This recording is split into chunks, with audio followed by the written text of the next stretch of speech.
This is what some say is the beginning of the college area, given its name by its close proximity to San Diego State University.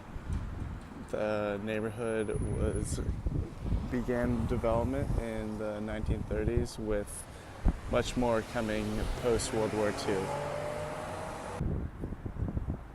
The college area is dominated by student housing, either in the form of dorms with university towers right here, which is primarily for freshman students and even student athletes in their first year. And then across the street we can see more housing, which is traditionally for sophomore students, called Aztec Corner, which are apartments with kitchens and bedrooms. But the dorms, food is primarily limited to this cafeteria right here, which offers meals to freshman students on a meal card plan. As we turn right onto Campanile Drive, we see the difference in the change in housing from as we turn right onto Campanile Drive, the residential district changes from apartments and dorms to typical homes, mostly lived in by college students, but also a good amount of families still reside here, which often causes conflict between the college students and the families. College students wanting to be loud and noisy many times of the night, and the families not appreciating that, especially those who have work in the morning and those who have children. And policemen can be seen roaming these streets, oftentimes at night, preventing any social gatherings from getting out of hand. As we walk back to the intersection of Montezuma and Campanile, we see Faith Presbyterian Church. This church often holds free food and lemonade and treats right there, which they offer to students as they pass by going to class.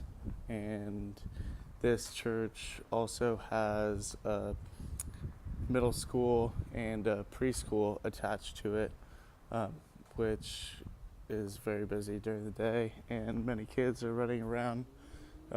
The juxtaposition of college students and preschool kids is very interesting, but the interaction never seems to happen quite often, as the younger kids are isolated in their preschool. Now on the other side of Montezuma, we see Fiji Fraternity House, located right next to Alpha Chi Omega Sorority House, with showing that Greek life is a very important aspect of student life here at San Diego State, with a large portion of the student population joining some sort of chapter in the Greek community. And this is next followed up by the Golden Arches of McDonald's, a key staple in the college student diet, located next to so much student housing, visited quite often and usually packed to the brim with people ordering and eating food. And then next we are approaching Sushi and Teriyaki, Snappy Dogs, EC Tattoo, a strip mall of a couple different things.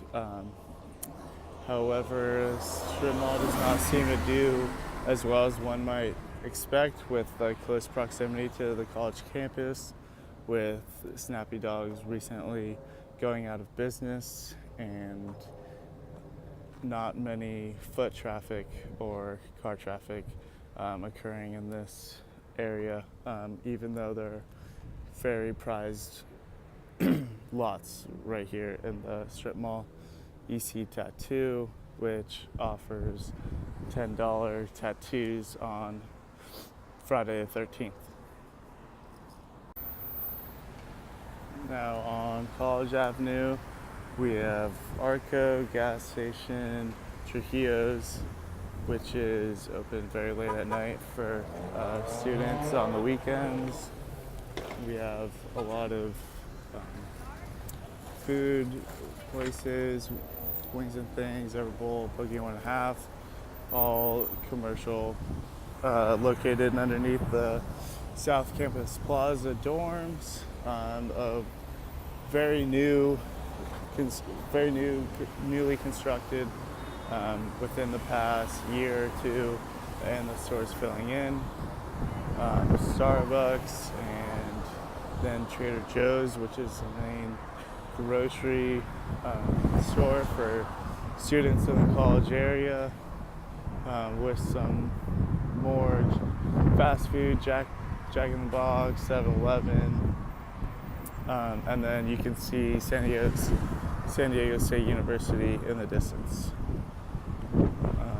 And as we keep walking, you can see the top of a Metro bus, which is also the beginning of the trolley station located on the heart of San Diego State campus, which is used by a lot of commuters who don't live in the college area but commute using a trolley from other areas, either El Cajon or the beach areas. And as we continue down College Avenue, we begin walking towards Interstate 8, which is one of the main freeways in San Diego traveling east to west. It's primarily used for commuters in the morning. Mostly people who live in the east are driving west to work there, and then in the afternoons traffic builds up heavily going east as they come back home. Here on the top of my home in the college area, we can get an aerial view, see some of the housing in the neighborhood. We can see University Towers in the distance, which I spoke of before, and then South Campus Plaza, College Ave, all the food and retail available over there, which continues up the street to El Cajon, a busier and even more options for retail and